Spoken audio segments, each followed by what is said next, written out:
Have you ever looked at a chapter of your life and whispered, "Why did this happen to me?" I have. There was a season in my life when I thought everything was falling apart. A door I desperately wanted to open remained shut. A dream I worked so hard for slipped through my fingers. I remembered staring at a ceiling one night, carrying the weight of my disappointments in my heart, wondering if all my efforts had been wasted. Maybe you'd been there too. Maybe you failed an exam, lost a job, experienced broken relationship, missed an opportunity, or watched a dream crumble right before your eyes. And in those moments, failure doesn't feel like a blessing. It feels like pain, it feels like loss, it feels like the end. But what if we're looking at failure from the wrong perspective? What if the very thing we call a failure is actually life redirecting us toward something greater? I remember hearing a story about a farmer whose horse ran away. The neighbors came and said, "What a terrible luck!" The farmer simply replied, "Maybe." A few days later, the horse returned with several wild horses. The neighbor said, "What an amazing luck!" The farmer replied, "Maybe." Later, the farmer's son was injured while trying to tame one of those horses. Again, the neighbor said, "What a terrible luck!" The farmer answered, "Maybe." Then a war broke out, and all the young men were drafted, except the farmer's injured son. The neighbor said, "What an amazing luck!" And once again, the farmer replied, "Maybe."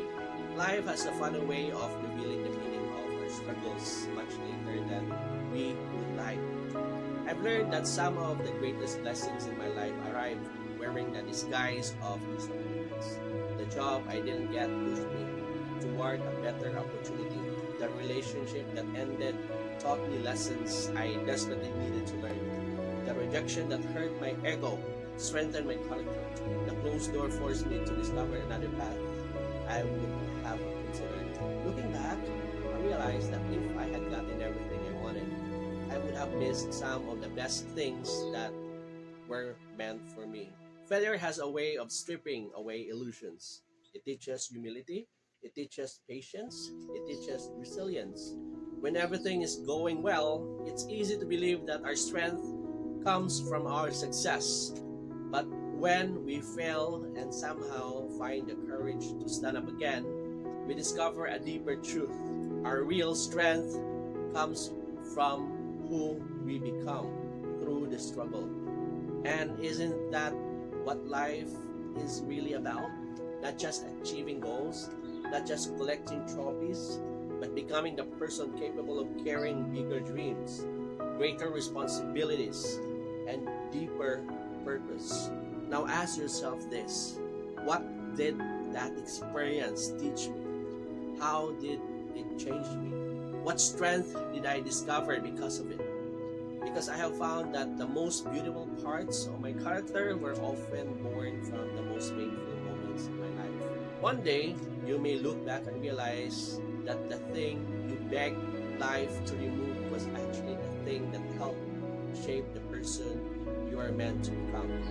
And when that day comes, you'll understand something profound. Your greatest failure was never sent to destroy you. It was sent to develop you. It was sent to prepare you. It was sent to transform you. Because sometimes the greatest blessings in your life doesn't arrive as a gift. Sometimes it arrives as a setback.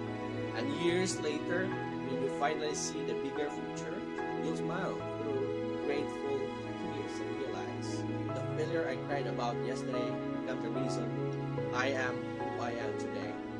And if that's true, then perhaps failure is not the opposite of blessing. Perhaps failure is simply a blessing that hasn't revealed its purpose yet.